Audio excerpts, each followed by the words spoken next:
थे मुसलमानों की क़यादत ख़त्म करने बिहार में, लेकिन अल्लाह पाक ने इनको ही ख़त्म कर दिया। महागठबंधन के डिप्टी सीएम पद के उम्मीदवार मुकेश सहनी अपनी ही सीट हार गए और अपनी सीट के साथ साथ 15 सीटें जो इनको महागठबंधन ने दी थी और बड़ा जोर शोर मचा रखा था, इनके प्रचार कर रखे थे, वो 15 की 15 सीट हार गए। जिस असदुद्दीन ओवैसी साहब ने सिर्फ 6 सीटें मांगी थी और 6 सीटों के बदले ये वादा भी किया था कि 50 सीटें मैं जितवा कर दूंगा, उनको गठबंधन में इसलिए शामिल नहीं किया गया कि अगर असदुद्दीन ओवैसी को शामिल कर लिया और ये कामयाब हो गया, ये जीत गया, तो फिर ये अपनी बात मनवाएगा, मुसलमानों के जो मुद्दे हैं उनको उठाएगा। तो इसी चीज़ को ख़त्म करने के लिए असदुद्दीन ओवैसी साहब को शामिल नहीं किया गया। पूरी कोशिश की गई कि ओवैसी साहब को ख़त्म कर दिया जाए बिहार में। 2020 के चुनाव में जो 5 सीटें आई थी, पूरी कोशिश करी कि उन 5 सीटों को आने नहीं देना है।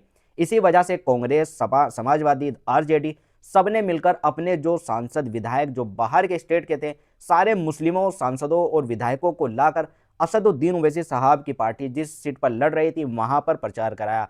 जोरों शोरों से प्रचार कराया गया, लेकिन तमाचा ऐसा मुंह पर लगा कि जिंदगी भर याद रखेंगे। बिहार के मुसलमानों ने असदुद्दीन ओवैसी साहब की ताकत दिखा दी है कि अब मुसलमान अपना हक मांगने वाला हो चुका है।